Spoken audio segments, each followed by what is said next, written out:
is Russia and Ukraine crisis of late, which is too much in news, and this has impacted not just Russia or Ukraine or US, even India too. The stock market crash that happened a couple of days back, it is around 3 to 4%.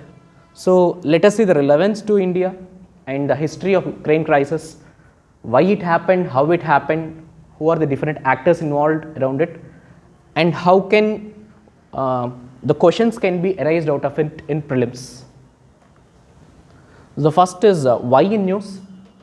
Russia amassed too many of soldiers, around 1 lakh of soldiers in the borders of Ukraine and even the occupied territory of Crimea. There are multiple reasons for Russia going ahead with it. One, Russia and Ukraine is being said as Siamese twins. The reason being, Ukraine before 1991 disintegration, it is part of USSR, and when we go back to medieval ages or even 1200, 1300, the Juma's time, the Rus originated in Ukraine, and Ukraine is also called Little Russia. So it has a sentimental value for Russia. Even Duma started in Ukraine. So Ukraine is not just a geopolitical entity or an economic entity, it is an emotional entity. That is one of the reasons for which Russia is so invested in Ukraine. The second is Putin. We say that Putin's strong-handedness is the reason for annexation of Crimea or the amassing of troops whatsoever. But then the story is different. There are two sides of the story, as always. One is, as we have discussed, there are many cultural and linguistic ties from the hundreds of years. It is right from 1200, and even earlier the seat used to be in Kiev, that is capital of Ukraine. Then it moved to Moscow, and the dynamics changed. Moscow became the centrality of everything, but then the emotion stayed back. Rest all moved to Moscow. As we said or discussed, it is Little Russia for the sake. So along with it, the crisis in Ukraine is not just a decade old or 2 decades old. It is traced back to the 1991 or even the Perestroika era. The first is disintegration of USSR, wherein Ukraine gained independence. That is fine, but then Russia want to keep Ukraine to itself for the earlier reasons. Along with it, if we see the geography of Ukraine, 1 minute. Geography of Ukraine.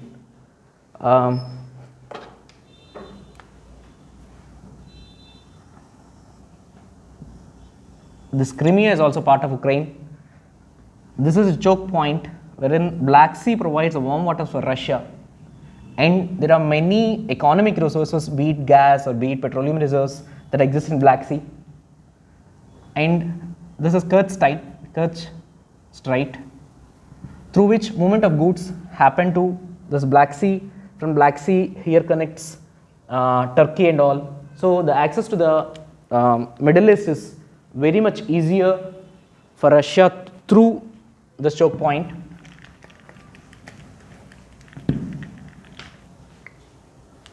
That is one of the geographic reason why Russia want Crimea or part of Ukraine. And after 1991, since Russia want Ukraine to be part of it, then until 2014 there were separatist movements. There were many Russians who stayed back, who were there in Ukraine. They want to get attached to Russia, they want to be part of Russia, but then Ukraine is not a uni-religious or uni-ethnic country. It is a multi-ethnic group which contains Russians, Polish, German and many others, who the Russian part wanted to be associated with Russia or Eastern Europe, whereas others, then the revolution happened. In 2005 elections, the president-electee promised that he wanted to be part of European Union, and he will even go ahead. He even went ahead and said that I'll make Ukraine to be part of NATO. But then he went back. He wanted Russia to take control of Ukraine. He was deposed. Then Russia feared that Western powers will take control of the Ukraine's tumultuous situation. It attacked Crimea and annexed Crimea. That's the basic reason behind annexation of Crimea. For Western powers to not to have a gain over Ukraine and its very bleak situation. That's what happened in 2014. Euromaidan is one of the event that happened where the fall of the president of Ukraine. And currently what happened was the tipping point. NATO has increased its forces along with joining of the Baltic nations and Estonia, Latvia, Lithuania into NATO forces. Russia was very much apprehensive that the countries around it were being gulped into NATO. They can be used against Russia for Western purposes. That is one of the reasons for placing its military at the borders of Ukraine and Crimea. These were the latest countries which were added to NATO, and this is what the events that happened in the last 1 month or 2 months or so. This part is where the addition of new countries to NATO, and these are the places where the forces have been set up. If we can see the geography, Ukraine and Belarus form the border to the European countries. Ukraine is strategically very important, geopolitically. Belarus, we already know in the last year, there are violent clashes that happened, the throne of the empire there. So for Russia, these two occupy very important position, Ukraine more so. So now the question is Russia will go ahead is Russia ready to go for the war? Or is US ready to go for war? What is US stand and what is Russia's stand here? US said there is a NATO's open door policy where we will allow any person into NATO, and it is not ready to change the stand of open door policy. And it also said it adds actually fuel to fire for Russia's apprehensions that we will continue offering training to the Ukrainian forces and other warring factions. But then if Russia comes to the discussion table, we are open to discussion. We can sort it out. So what is the US role in these tensions? As we said, military strengthening, economic sanctions, that is CATSA, where Russia and Iran are the only, Russia, Iran and North Korea are part of it currently. Economic sanctions are also having an impact in this. So, and along with US, there are West interests too in it. Since Crimea being strategically located, everyone wants to have a say in it. It is as good as Afghanistan, where Afghanistan in Central Asia is a buffer nation, where Ukraine in Eastern Europe is a buffer nation between Russia and Europe. And as we said, Ukraine is not is a multi-ethnic nation, not a uni-ethnic nation. Hence, obviously, the other countries want to hide their ethnic people close to them rather than Russia. And moving on, the economic aspect that involves in this crisis. Russia, as we know, is an energy-rich nation, and Russia supplies gas to Ukraine too. So, from the last 5 years or so, after the annexation, Russia stopped supplying gas to Ukraine, and this has impacted the Ukrainian economy a lot. And Russian gas supply to Europe passes through Ukraine.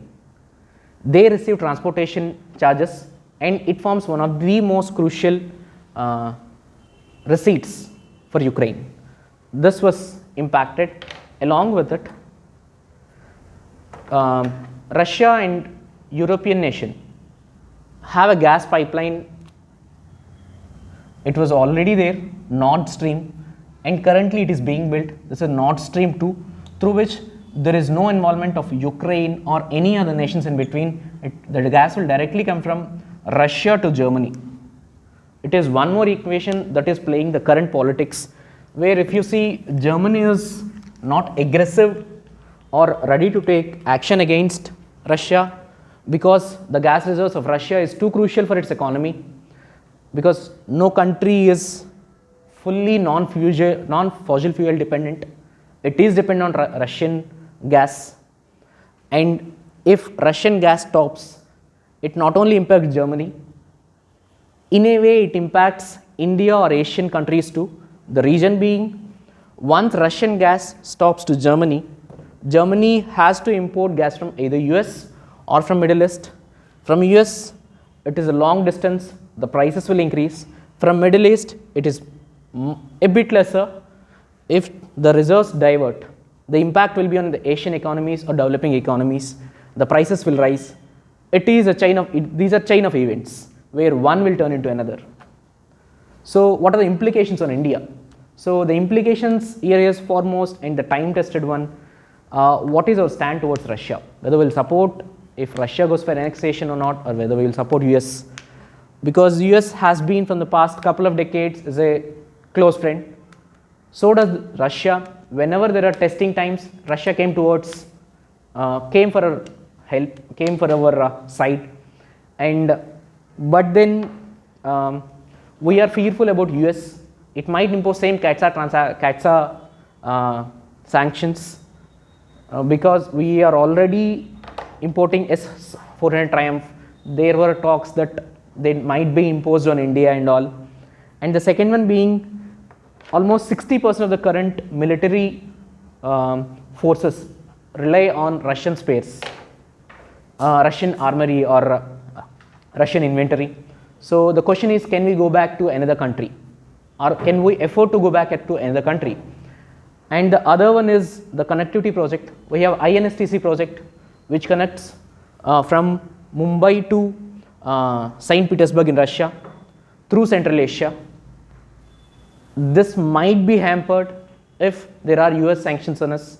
The other one is geo-economic sanctions. If we go against Russia, the Russia-China coalition will be strengthened. That impacts India-China equation, which is much more complex. We already have a negative kind of relation with China, so that will be impacted. The other one is national interest with Russia. At the UN Security Council, we have been saying India deserves a Security Council seat. Russia being a permanent member, it provides voice for India, behalf of India at the UN Security Council.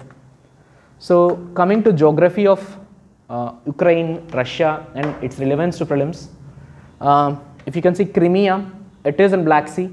The questions can be asked saying that Crimea is in Black Sea or Caspian Sea, or where it is sandwiched between. Is between Ukraine and Russia or Romania and Russia, the combinations around. Or the questions can be, what are the countries surrounding Black Sea? We can go with a mnemonic saying burger. I'll show. Caspian Sea, again, the countries around Caspian Sea, the question will be like 1, 2, 3, 4, are these countries present around Caspian Sea or not, bordering Caspian Sea or not? Here also there is a mnemonic saying Tariq, T-A, where is Russia? Okay, I-R-K. So Tariq is the mnemonic. If in the options we don't find any of the alphabet, we can eliminate and we can end up at the answer.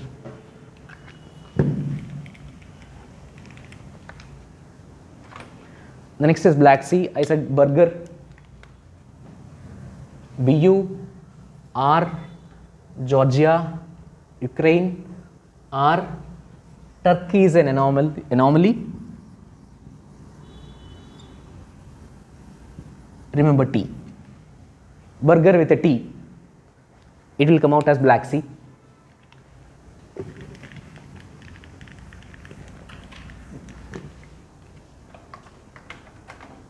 So the question, the sample question is, where does Kutch Strait lie?